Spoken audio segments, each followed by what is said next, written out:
Dear students, let's start our next practice set. In last period, we had completed practice set 17. Today, we will start practice set 18. You should learn at first the definition of opposite rays. Opposite rays means two rays which have a common origin. Two rays which have a common origin and from a straight line are said to be opposite rays. सरळ रेषेमध्ये असलेले दोन जे विरुद्ध किरण असतात तेच किरण हे एकमेकांचे हे अपोजिट रेज असतात. आलं का लक्षात? एकाच रेषेवरती असणारे दोन किरण हे अपोजिट रेज म्हणजे विरुद्ध किरण असतात. मग आता ही डायग्राम दिली आहे आणि क्वेश्चन नंबर 1 दिलेला आहे. काय दिले क्वेश्चन नंबर 1 मध्ये? पहा, name the pairs of opposite raise in the figure along side. मग आता या फिगर मध्ये अपोजिट रेज कोणते कोणते आहेत? मग लगेच लिहायचं opposite raise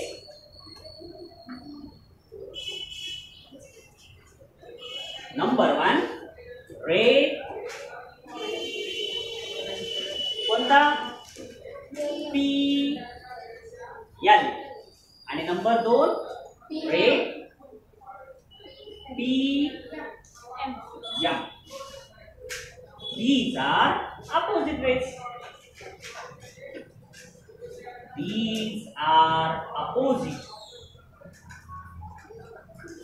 rays. Have you understood the solution? Answer. सगळ्यांना समजलं हे उत्तर?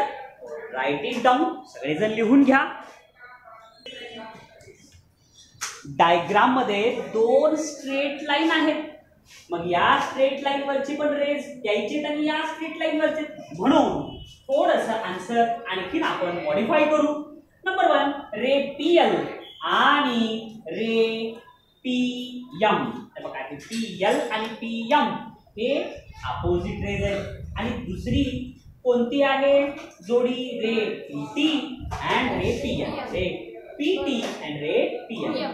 एका मुलाच्या वहीमध्ये असं लिहिलं होतं ते ना, ray N P and ray T P, आणि त्याचं मी चूक केलं तर ते मुलगा म्हणाला सर उत्तर तर बरोबर आहे, तुम्ही का चूक केला? कारण ओरिजिन जो पॉइंट आहे त्या पॉइंट पासूनच रेचं नाव लिहावं लागतं. तुम्ही जर इथून लिहिला रे टी पी तर चुकलं, परीक्षेत मार्क मिळणार नाही, हे लक्षात ठेवा. म्हणून जे ओरिजिन पॉइंट आहे त्या ओरिजिन पॉइंट पासूनच त्या रेचं नाव तुम्हाला लिहावं लागतं. कळालं सगळ्यांना? अशा पद्धतीनं हे प्रॅक्टिस सेट 18 मधला पहिला क्वेश्चन समजला. चला पाहूया आता दुसरा क्वेश्चन. हो, next question number 2 are the ray P M and ray P T are opposite rays. Give the reason for your answer. हे बघा रे, पी एम आणि पी टी हे अपोजिट रेज आहेत का असं विचारलं तर याचा आन्सर काय येईल? No. Ray P M and ray P T are not opposite rays. मग त्याचं रिझन काय आहे? तर ही डेफिनेशन आहे. लगेच लिहायचं त्याच्या खाली, two rays which have a common origin and from a straight line are said to opposite rays. Therefore, ray PM and ray PT are not opposite rays. समजलं? मग दुसऱ्या प्रश्नाचं सोल्युशन लिहिता येईल तुम्हाला छान? करून दाखवा. Thank you.